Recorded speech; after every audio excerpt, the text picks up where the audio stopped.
NEET 2025 के लिए आज हम फिर से नई वीडियो लेकर आए हैं जिसमें हम आपको निकालना सिखाएंगे to find the charge on amino acid. हमने पिछले वीडियो में अमाइनो एसिड्स के स्ट्रक्चर्स को करे थे, तो इस वीडियो को देखने से पहले आई रिक्वेस्ट यू कि अगर आपने मेरी प्रीवियस वीडियो नहीं देखी है तो प्लीज़ उसको जाकर देखिए, नहीं तो ये आपको वीडियो समझ में नहीं लगेगी। तो चलिए शुरू करते हैं। देखो, सबसे पहले मैं सिंपलेस्ट एक अमाइनो एसिड ले रही हूँ विच इज़ ग्लाइसिन। अब यहाँ पर ये आयोनाइजेबल फॉर्म नहीं था, हमने बोला था ये है एक्चुअल में ग्लाइसिन का स्ट्रक्चर्स, जो कि आज हम पढ़ेंगे कि CH है, यहाँ पर हमारे पास COOH है और यहाँ पर हमारे पास NH2 है और यहाँ पे H है। ये था भैया नॉन आयोनाइजेबल ग्रुप, ठीक है, नॉन आयोनाइजेबल ग्रुप। लेकिन अगर हम यहाँ पर आयोनाइजेबल ग्रुप ले तो ये CH3 पॉजिटिव बन जाता है। तो इसी से ही हम स्टार्ट करेंगे, एक सिंपलेस्ट अमाइनो एसिड से स्टार्ट करेंगे। फिर जैसे जैसे हम आगे जाएंगे हम नेक्स्ट अमाइनो एसिड्स के चार्ज को निकालना सीखेंगे। तो जैसे यहाँ पर किसी भी फॉर्म में अमाइनो एसिड एक्चुअल में NH2 के फॉर्म में नहीं एग्जिस्ट करेगा, वो एग्जिस्ट करेगा CH NH3 plus COOH and we can finally get H, ठीक है। अब यहाँ पे ये आता है कब, ये आता है pH इक्वल टू 2 पे, ठीक है। अब जब ये pH जब रीच करता है ग्रेटर देन 2.5 तो इसमें चेंज क्या होता है वो हम यहाँ पे देखेंगे।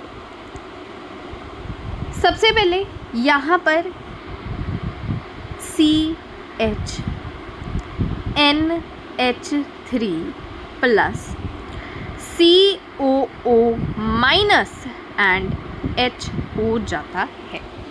और कोई भी pH जब ग्रेटर देन 2.5 होता है तो उसको हम pKa कहते हैं।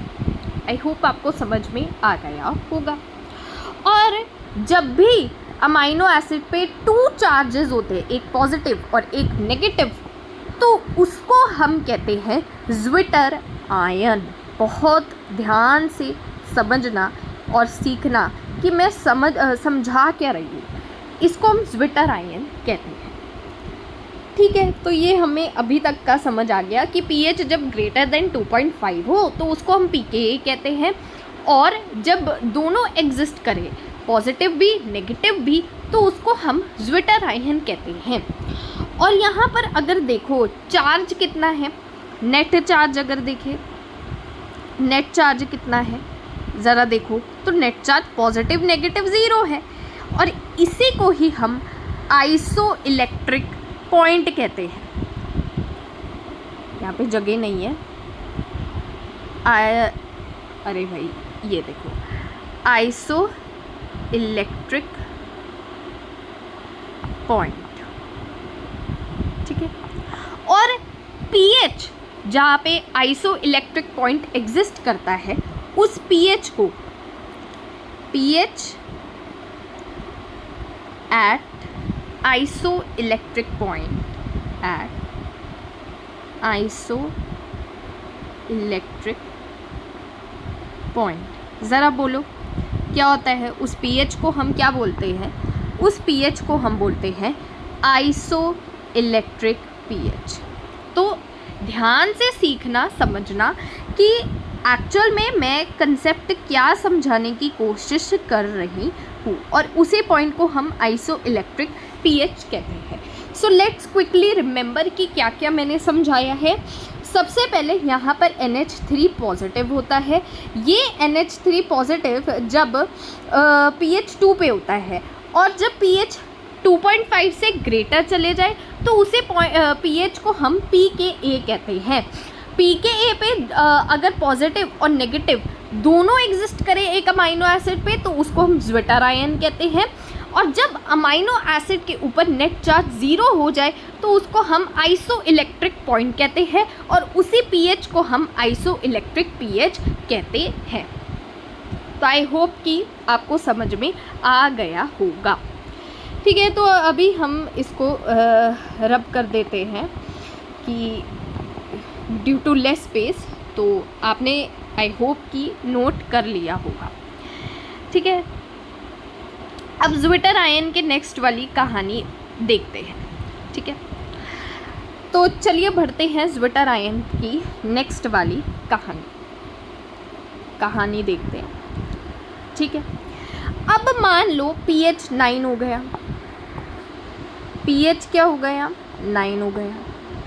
इस pH पे क्या होगा कि जो चार्ज अमाइनो ग्रुप पे था वो हट जाएगा, जो चार्ज अमाइनो ग्रुप पे था वो हट जाएगा, और यहाँ पर CHNH3 ना होकर NH2 हो जाएगा, और यहाँ पर COO नेगेटिव ही रहेगा और यहाँ पर H हो जाएगा। और ऐसा pH जहाँ पर हम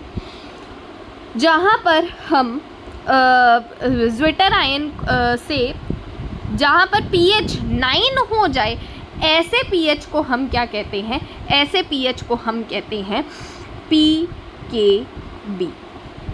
ठीक है, सो वही मैं बोल रही थी कि अब मैं pKb लूँ तो यहाँ पर मेरा चार्ज जो पॉजिटिव चार्ज था वो चले जाएगा, और यहाँ पे नेगेटिव का नेगेटिव ही रहेगा। तो अब अगर हम Pi निकालना है, यानी कि pH एट विच आइसो इलेक्ट्रिक पॉइंट एग्जिस्ट, तो मैं क्या करूँगी, जो भी मेरा न्यूट्रल अमाइनो एसिड है, कार्बन चार्ज न्यूट्रल है, यहाँ पर चार्ज न्यूट्रल है नहीं, बिल्कुल भी नहीं। क्या यहाँ पर चार्ज न्यूट्रल है, हाँ बिल्कुल। तो इस अमाइनो एसिड को मैं पकड़ूंगी और उसके ईदर साइड जो भी pKa है, जो भी pH है, उसको मैं प्लस कर दूंगी, यानी pKa और pKb को प्लस करके डिवाइडेड बाय 2 कर दूंगी। यानी कि इधर क्या आ जाएगा, अगर मैं काउंट करूं तो 2.5 this one plus 9 divided by 2, तो वही मैं स्ट्रेट अवे करने जा रही हूँ ड्यू टू लेस स्पेस। तो 2.5 प्लस क्या आ जाएगा, 9 डिवाइडेड बाय 2, और जो भी आएगा आपका वो आपका Pi हो जाएगा। सो आई होप कि ये आपको चार्ज निकालना ग्लाइसिन का आया। अब एक और एग्जाम्पल करते हैं। ठीक है, एक और एग्जाम्पल करते हैं, दैट इज़ एलेनिन का। तो एलेनिन का स्ट्रक्चर बनाते हैं, CHCOOH, यहाँ पर क्या आ जाएगा CH3, और यहाँ पर क्या आ जाएगा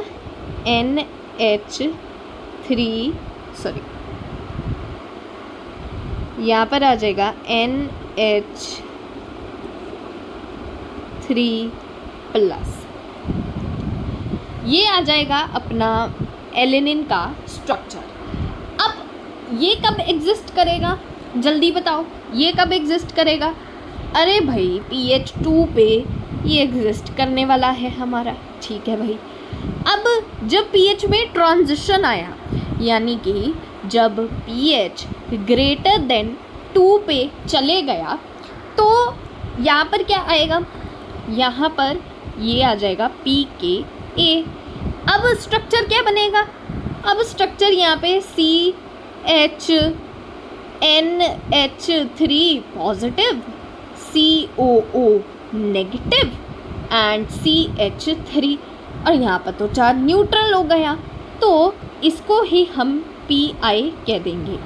ठीक है, उसके बाद फिर ट्रांजिशन आएगा, जब pH 9 पर आ जाएगा और उस पे कौन सा स्ट्रक्चर एग्जिस्ट करेगा, यहाँ पे जो अपना चार्ज NH3 के ऊपर है वो यहाँ से हट जाएगा। CH NH2 COO negative and CH3। अब ज़रा बताओ कि यहाँ पर Pi आएगा क्या?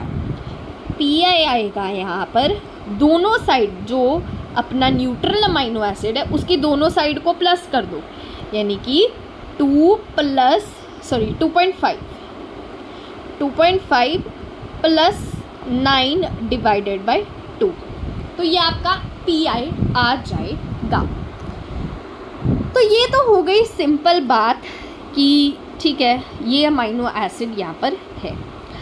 पर अगर मैं कहूँ कि तुम्हें ये वाले अमाइनो एसिड का चार्ज निकाल के दिखाना है, कौन सा वाला? अभी दे रही हूँ COOH NH2 और यहाँ पर CH2 COOH। तो ये कौन सा स्ट्रक्चर है? ये है एस्पर्टिक एसिड का स्ट्रक्चर। क्या है यहाँ पर? एस्पर्टिक एसिड का स्ट्रक्चर। अब यहाँ पे 3 आयोनाइजेबल ग्रुप है, 1 2 3। हमने अभी 2 वाले आयोनाइजेबल ग्रुप्स के अंदर किए। या तो NH2 पहले आयोनाइज होता था, फिर उसके बाद COOH, पर यहाँ पे एक अलग से साइड ग्रुप आ गया, R ग्रुप। तो इसका हम pH या इसका हम चार्ज कैसे निकालेंगे वही आज हम देखने जा रहे हैं। तो ये आपको बहुत इजी लगेगा, बहुत इजी तरीके से मैं आपको समझाऊंगी कि चार्ज निकालना कैसे है अगर कॉम्प्लेक्स अमीनो एसिड्स भी इस तरह के आ जाए। सबसे पहले हम एक टेबल बनाएंगे। लिखो DHECRKY।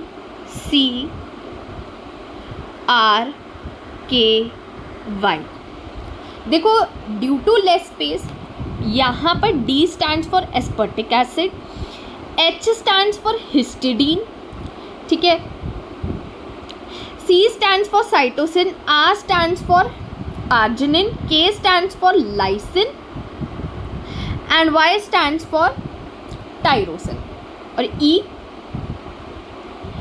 Stands for glutamic acid. ठीक है, ये हम प्रीवियस वीडियो में कर चुके थे। अब यहाँ पर इनके सिंबल्स भी मैंने प्रीवियस वीडियो में बता दिए थे। यहाँ पर जो D है, अब एक चीज़ नोटिस करना है यहाँ पर कि जो DHECRKY है ना, ये सारे के सारे जो है इनमें साइड चेन्स हैं, इनमें साइड ग्रुप्स हैं, इसीलिए मैं आपको यहाँ पर बता रही हूँ। तो इनका pKa रट लीजिए, 2.5, 2.5, सबका ही 2.5 है, 2.5, 2.5, 2.5, 2.5, 2.5। ठीक है, यहाँ पर लाइंस मार रही हूँ ताकि कोई आपको दिक्कत परेशानी ना हो।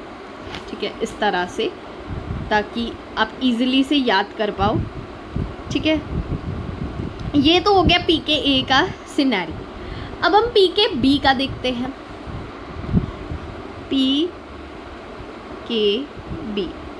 pKb का दरअसल जो सिनेरियो रहेगा वो होगा 9, 9, 9। सिर्फ C साइटोसिन का 10.5 रहेगा। फिर से 9, 9 एंड यहाँ पर भी 9। ठीक है, तो यहाँ पर भी मैं आपके लिए लाइन मार देती हूँ ताकि आपको कोई दिक्कत परेशानी ना हो। अब बचा साइड ग्रुप का pK, साइड ग्रुप का जो pH है वो बचा। तो उसके लिए जो साइड ग्रुप के लिए जो pH आता है वो pKr होता है। इसका होता है 4, एस्पर्टिक एसिड का सबसे लोएस्ट आता है 4, फिर इसका भी 4, 6, 9, 12.5, 12.5, 10.5 एंड 10। ठीक है, याद कर लीजिए। ठीक है, इनके पीएच वैल्यू को प्लीज़ बहुत अच्छे से याद कर लीजिए, क्योंकि यही आपको अब charge on the 3 ionisable groups निकालने में हेल्प करेंगे। तो सबसे पहले हम आर्जिनिन का केस लेते हैं। ठीक है, आर्जिनिन, और उसके बाद जैसे जैसे आएगा हम आपका वैसे वैसे एग्जाम्पल्स जो है वो लेंगे। तो देखते हैं, चलिए सबसे पहले हम आर्जिनिन का देखते हैं। तो आर्जिनिन का स्ट्रक्चर मैं पूरी ड्रॉ नहीं करूँगी, सिर्फ उसका आयोनाइजेबल ग्रुप्स जो है वो मैं ड्रॉ करूँगी। जैसे यहाँ पर H है, यहाँ पर COOH है, और यहाँ पर NH3 पॉजिटिव है। ठीक है, और यहाँ पर NH2 पॉजिटिव है। ठीक है, NH2 पॉजिटिव है। तो मैंने पूरा स्ट्रक्चर ड्रॉ नहीं किया, सिर्फ उसका आयोनाइजेबल ग्रुप ही ड्रॉ किया है इन इट्स R और इन इट्स साइड चेन। अब जैसे मान लो आइसोइलेक्ट्रिक pKa आया। ठीक है, यानी कि pH कहाँ रीच हुआ, 2.5 से ग्रेटर हुआ, तो इसका आयोनाइजेबल ग्रुप आएगा। अब आयोनाइज कैसे होगी ज़रा ध्यान से देखना। हमेशा pK इसका होता है, तो CH NH2 इसका नहीं, pK CO माइनस का होता है ना, sorry NH3 positive, NH3 positive and COO negative, and यहाँ पर आएगा यहाँ पे NH2 पॉजिटिव। समझ में बिल्कुल तुम्हें आना चाहिए कि pKa किसका होता है। pKa इस COH वाले ग्रुप के अंदर होता है। अच्छा, क्या ये न्यूट्रल है?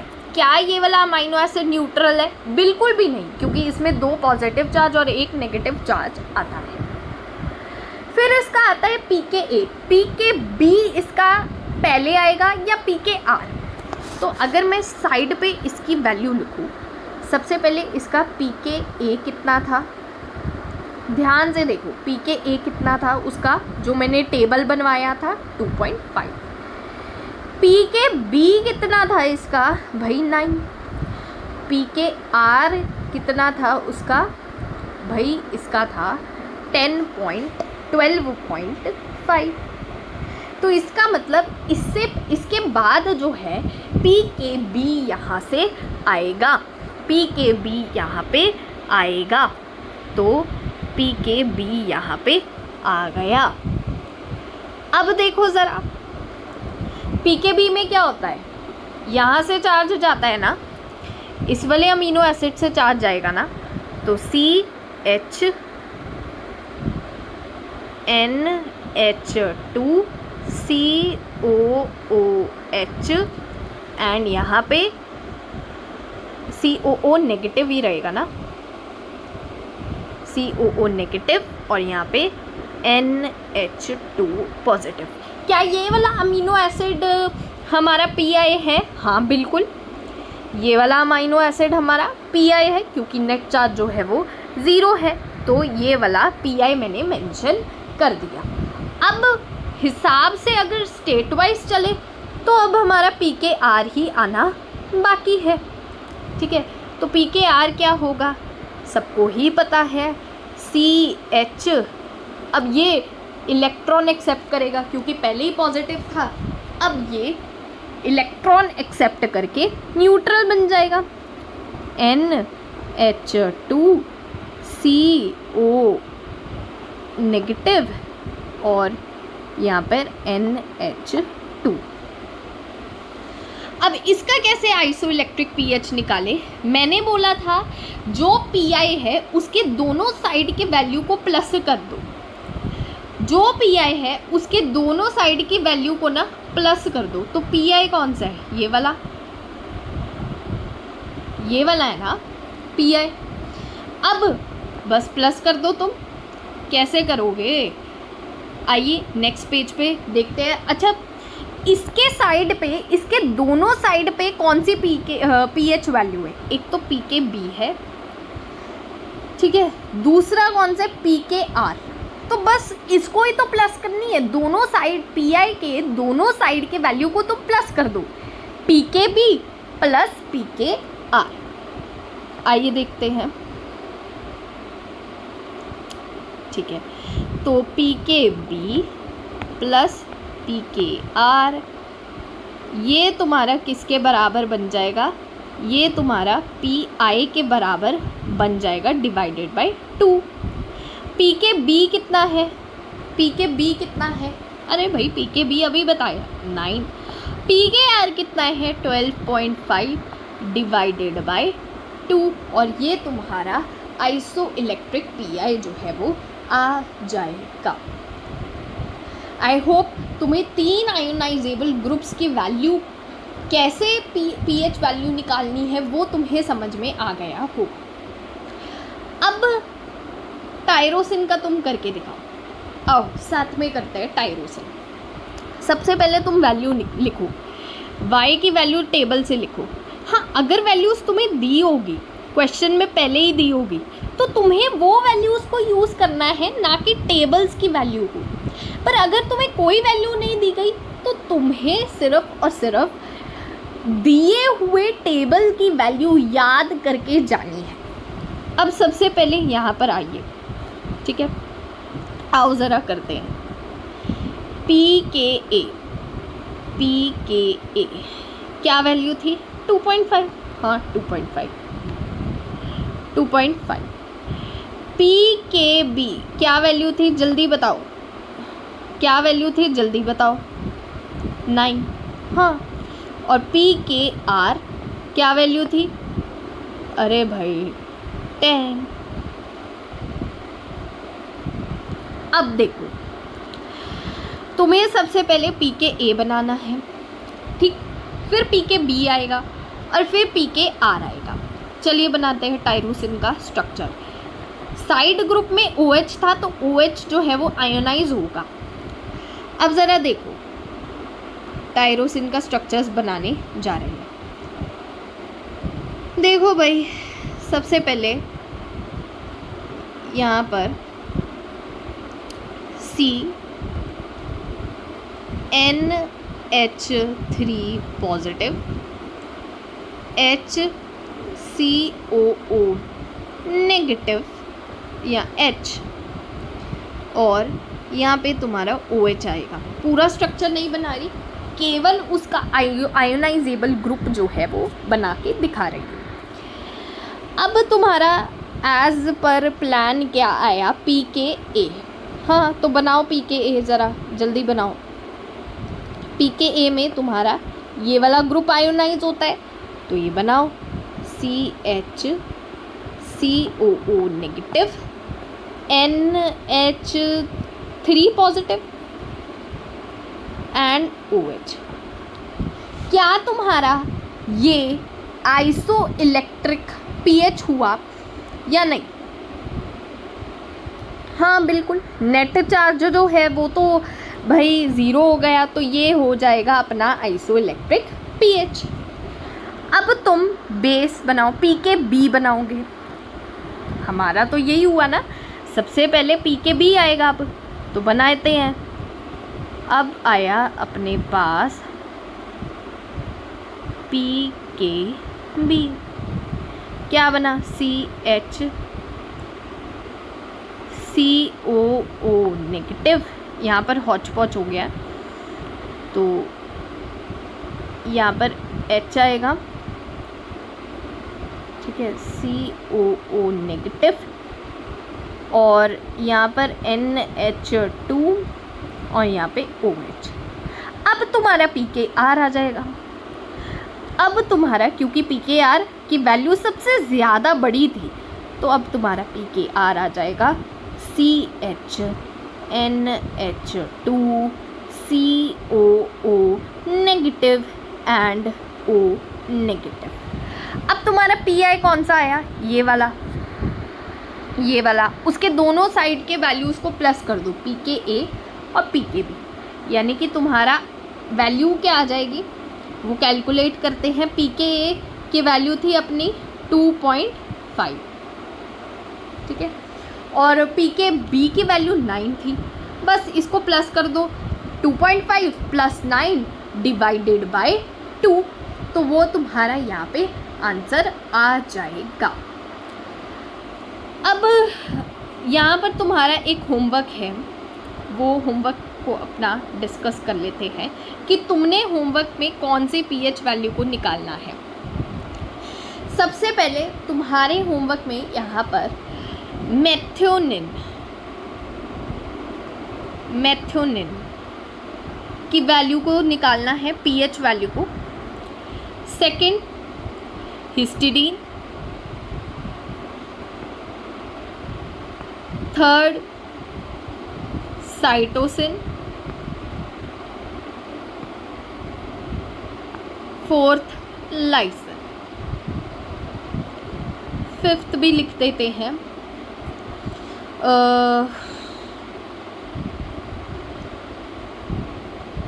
चलो ठीक है, इतना तुम्हारा होमवर्क है और तुम यहाँ पर ये होमवर्क को करोगे and comment down that what are the values of methionine. PI value तुम्हें फाइंड करनी है, इन सब की टेबल से वैल्यू देखनी है और पीआई वैल्यू प्रॉपर स्ट्रक्चर्स बना के करना है, क्योंकि गलत होने के चांसेस 101% है, क्योंकि यहाँ पर बच्चों की गलती बहुत होती है without drawing any structures.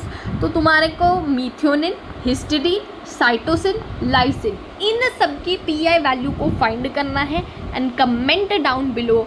I will surely tell you कि कौन सा आपका गलत है और कौन सा आपका सही है।